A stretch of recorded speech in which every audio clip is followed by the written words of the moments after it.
Bonjour Charles. Bonjour Franck, chers amis, bonjour. Nous rigolons, vous allez voir pourquoi. Ben oui, parce qu'on va parler d'un film qui ne fait pas l'unanimité. Alors ce film, c'est un film de 1989 qui s'appelle Santa Sangre et qui a été réalisé par quelqu'un d'assez spécial, Charles. Oui, Alejandro Jodorowsky, un espèce d'homme touche-à-tout, de génie, on peut dire, qui s'intéresse à des tas de choses. Il a écrit un nombre incroyable de pièces de théâtre. Il est spécialiste du tarot, il connaît bien le chamanisme.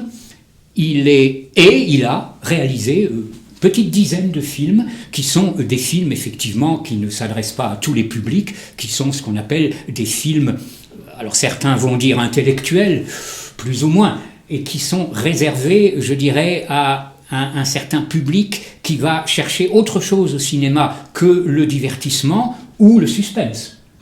La montagne sacrée, El Topo, par exemple, il devait réaliser Dune, qui finalement a été fait par David Lynch, Santa Sangre, et puis deux films plus abordables, mais qui ont été des échecs, Tusk, film familial sur un éléphant, et Le voleur d'arc-en-ciel avec Omar Sharif, qu'on ne voit pratiquement jamais.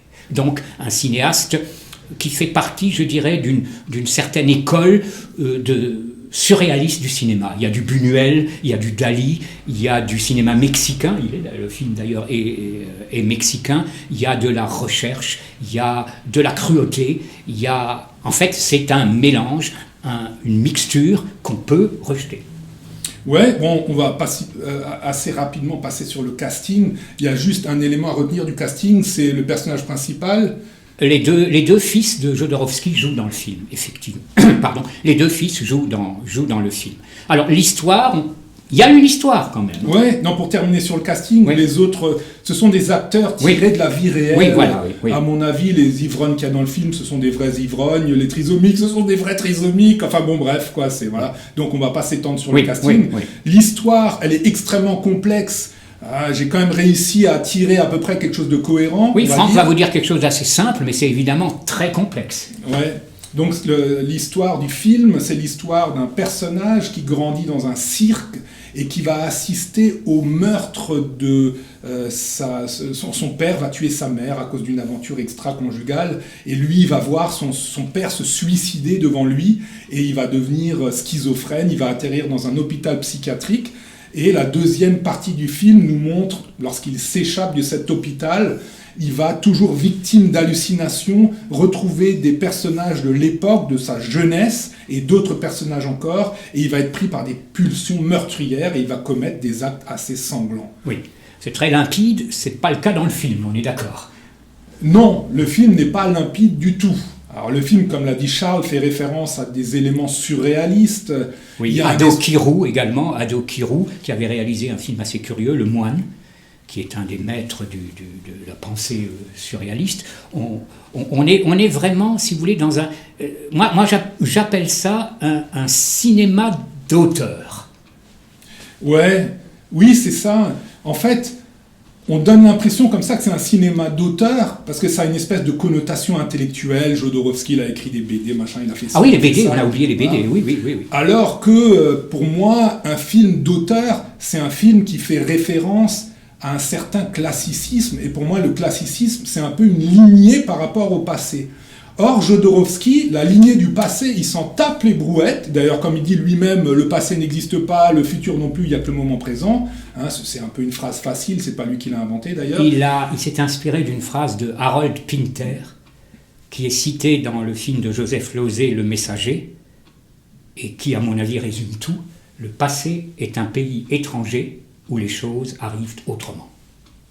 Ouais, voilà, donc c'est des phrases un peu comme ça, mystérieuses. Enfin, moi, ce personnage, je dois dire que je l'aime beaucoup, donc si maintenant je critique son film, c'est parce que j'aime pas son approche du cinéma. Ces BD, je les ai pas lus, je peux pas juger. Par contre, j'ai beaucoup entendu ce gars, j'ai vu le travail qu'il fait sur la psychomagie, ses références au chamanisme, j'adore, je trouve que ce gars est génial, je trouve qu'il a une culture hors du commun, je trouve qu'il a vraiment un talent de fou, je trouve que son film est bien réalisé techniquement, les plans, les mouvements de caméra sont bons, la lumière est correcte, le jeu d'acteur est bon, donc tout ça c'est bon.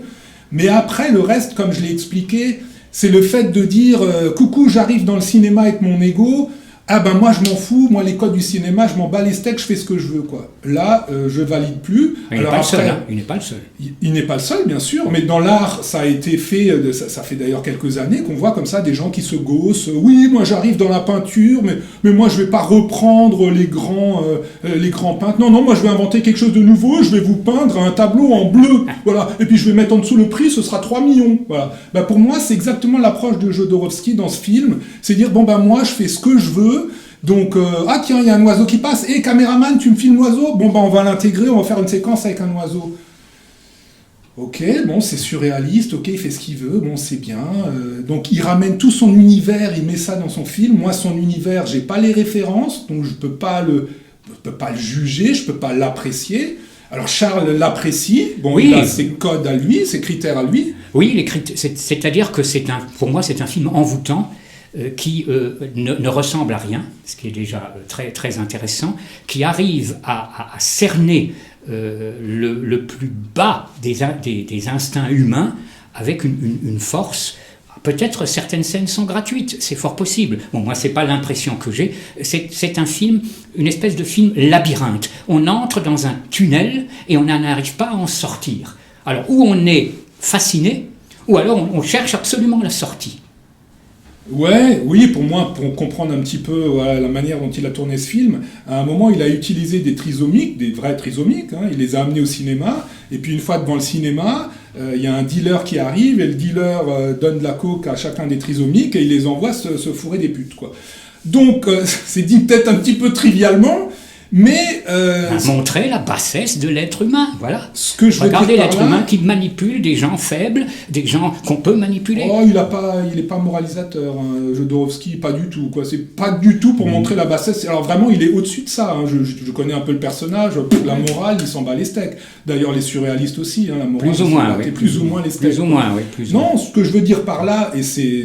Tout son cinéma est un peu constitué comme ça. Et son théâtre, je pense aussi, parce que j'ai déjà fait des pièces de théâtre avec ces genres d'énergumènes et j'ai compris un peu comment ils utilisent les humains. Comparer, Franck, avec Arrabal, le metteur en scène Arrabal, Viva la Muerte. Ça pourrait être du Jodorowsky. Donc il utilise un peu les gens, un peu comme de la pâte à modeler, c'est-à-dire qu'il a un univers en tête très très impressionnant et très très cultivé, et après il veut montrer des choses qui correspondent à sa culture à lui, hein, que certains connaissent et d'autres non, et puis pour ça il utilise les gens, mais pas les comédiens, hein, parce qu'à la limite quand tu utilises un comédien, le comédien, à la limite, il est payé pour ça. Le comédien, si on lui dit, bon, ben, tu vas jouer un débile mental, bon, ben, le comédien, il dit, je vais travailler le débile mental.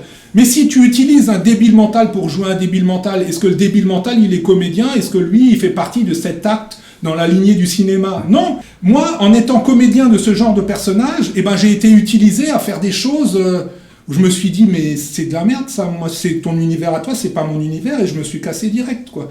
Donc, même si j'apprécie le personnage en tant que culture et tout ce qui peut, le travail qu'il fait sur la psycho, sur le tarot, j'aime beaucoup. Après, la façon d'utiliser les gens, je valide pas. Parce que est-ce qu'on a à se poser cette question en regardant le film? Bien sûr, je l'ai vécu moi-même. Toi, oui, mais moi, je ne me pose pas du tout cette question et je ne me la poserai pas. Parce que ça, je ne me la poserai pas, cette question. On reste dans le film. À vous de faire une opinion et donnez-nous votre avis, on est vraiment curieux. Pour, plus ou moins contre, plus ou moins pour. J'ai aussi d'ailleurs quelques réserves. Portez-vous bien. Portez-vous bien.